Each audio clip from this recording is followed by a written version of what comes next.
Hello, j'espère que tu vas bien. Aujourd'hui, j'ai envie de te mettre à contribution, oui, toi. Je vais te raconter une histoire qu'une copine m'a racontée, qu'elle a vécue lors d'une soirée. Euh, et puis, je vais te... Évidemment, cette histoire, elle est sans jugement, parce que je suis déjà passée par là et que moi aussi, j'ai eu les réactions qu'elle a eues. Euh, et que c'est OK, en fait, et que tout va bien.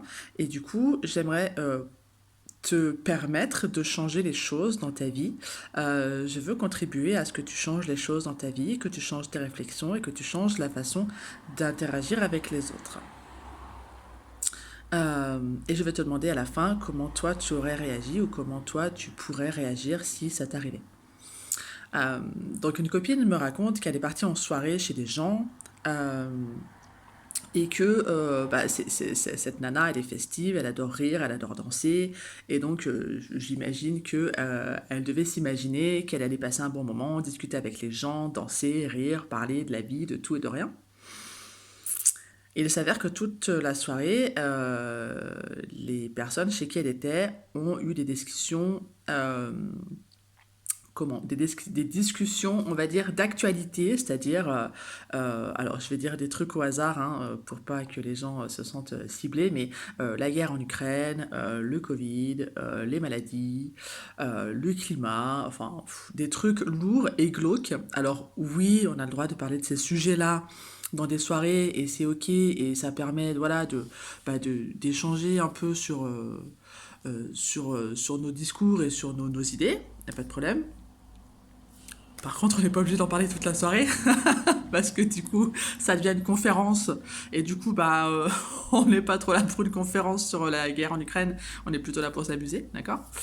Euh, donc voilà. Et donc, ma copine est restée à écouter ces gens-là, se plaindre, à parler de tous ces sujets lourds. Euh, Elle s'est ennuyée, évidemment, parce que elle n'était pas là pour ça, en fait.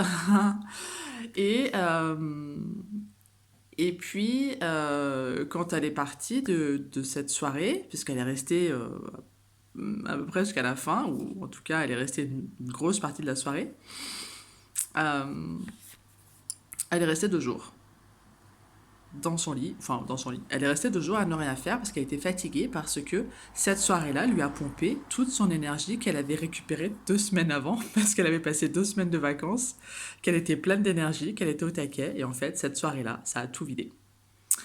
Euh, voilà pour, en tout cas pour l'anecdote. Euh, j'ai été cette personne-là aussi à écouter les gens, à pas oser dire qu'en fait le sujet que tu es en train de parler il m'emmerde profondément, à pas dire que nous on n'est pas là pour ça en fait, et puis à être comme ça, se dire d'accord, d'accord. Je sais, j'ai été cette personne-là, j'ai été dans cette situation-là. Je sais que c'est lourd et je sais que c'est pas facile de dire à l'autre qu'en fait ton sujet de conversation m'emmerde ou alors je vais partir parce que j'ai rien à faire ici et peu importe. Et du coup, j'aimerais te mettre à contribution et te dire voilà, toi, qu'est-ce que tu aurais fait dans un genre de soirée? Est-ce que tu restes? Est-ce que tu débats avec eux parce que tu es toi aussi dans ce genre de débat d'actualité avec des sujets lourds et il n'y a pas de jugement là-dessus, c'est ok, hein, on a le droit de parler de ce qu'on veut. Là, je te parle vraiment du ressenti qu'on peut avoir quand on est dans des sujets qui ne nous intéressent pas ou dont c'est pas le lieu en fait. Donc, est-ce que tu oses dire qu'en fait le sujet t'emmerde? Est-ce que tu oses dire bah écoutez là moi je vais partir parce que je me sens fatiguée donc je m'en vais? Est-ce que tu sais préserver ton énergie? Est-ce que tu sais à quel moment tu aurais dû partir ou à quel moment tu dois partir? Et comment tu réagis? Donc ça c'est vraiment ta contribution que j'ai envie d'avoir aujourd'hui, de me dire voilà comment toi tu aurais réagi ou comment toi tu réagis dans ce genre de soirée. Peut-être qu'il y a un avant-après, peut-être que toi tu as expérimenté cette phase-là où tu restais dans les soirées même si ça t'emmerdait. À aujourd'hui, ben, je ne reste plus dans les soirées parce qu'elles m'emmerdent. Ou est-ce que tu es la personne qui reste encore dans les soirées parce qu'elle n'ose pas dire que ça l'emmerde ou je sais pas quoi?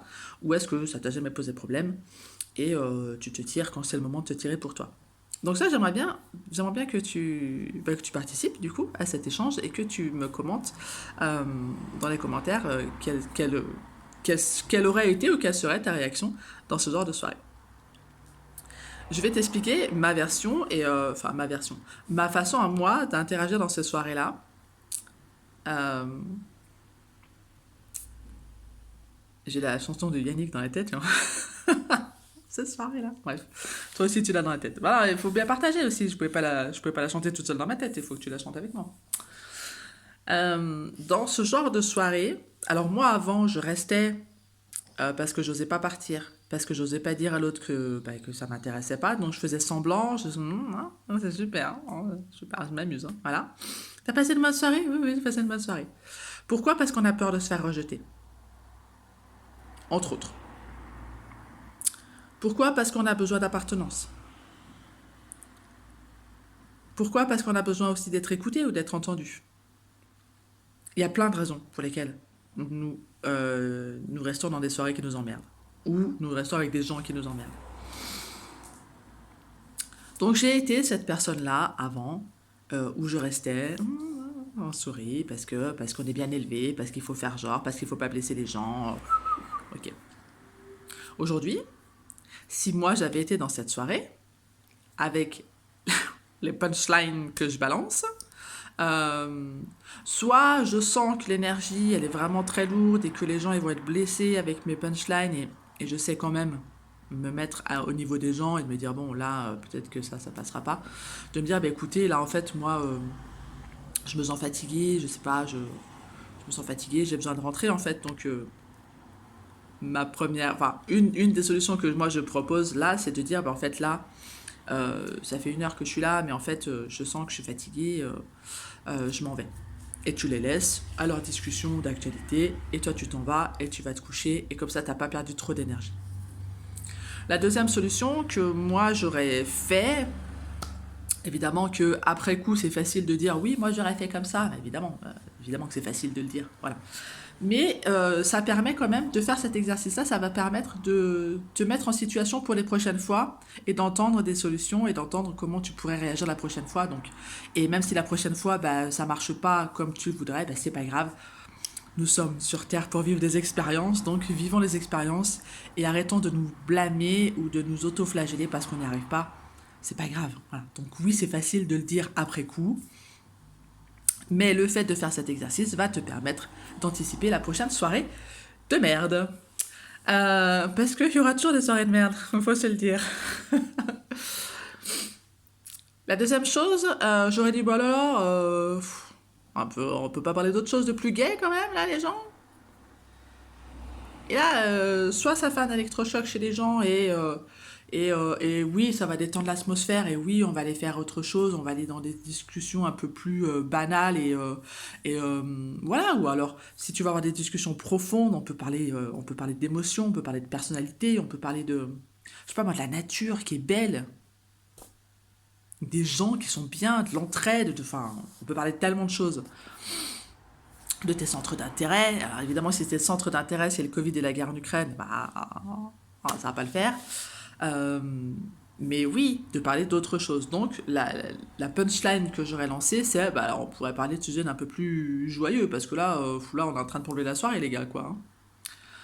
Euh, voilà pour ça.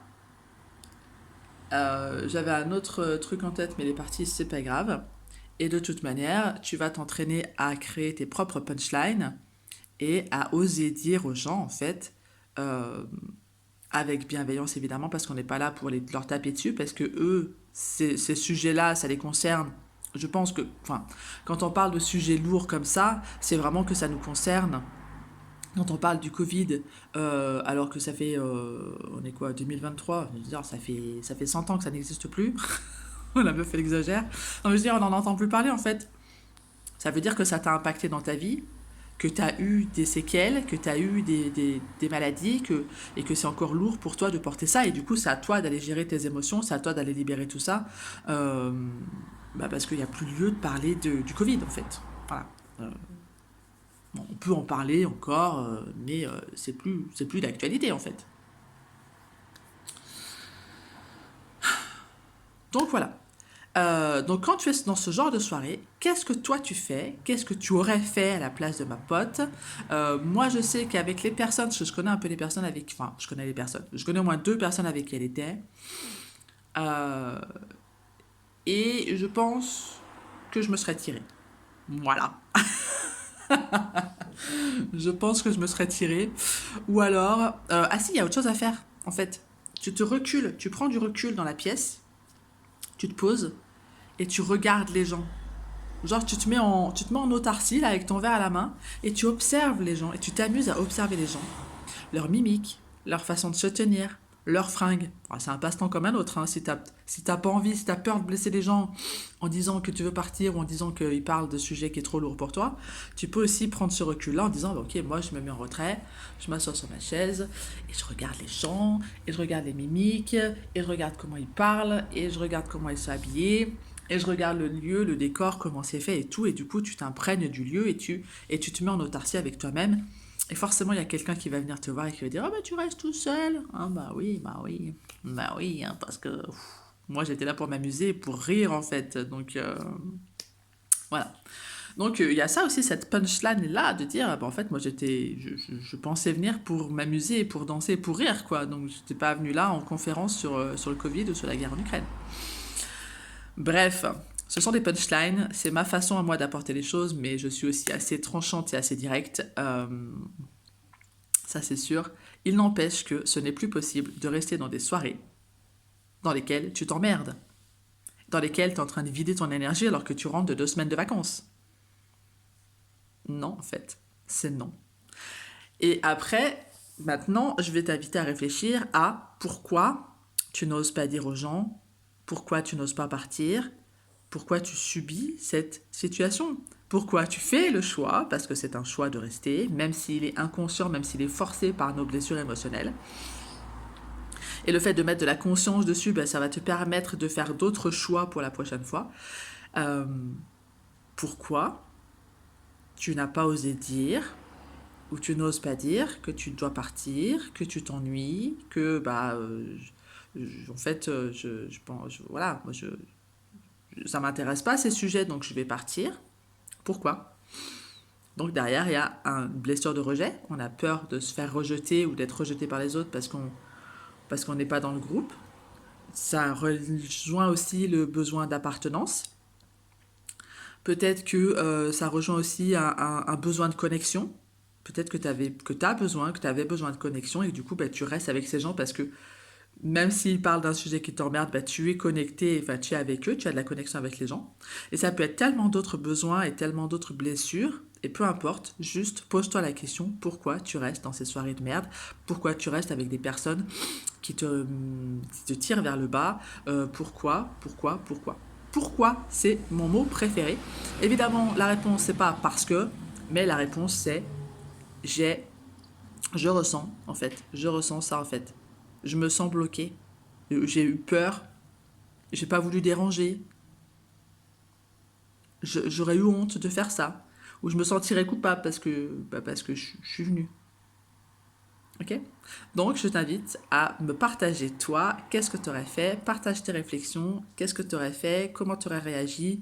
Évidemment, c'est plus facile de réfléchir après coup, mais c'est utile de réfléchir aussi après coup pour pouvoir changer la donne et changer nos choix et mettre de la conscience sur nos choix inconscients pour qu'ils soient conscients. Je te laisse là-dessus, je t'attends dans les commentaires et je te dis à bientôt.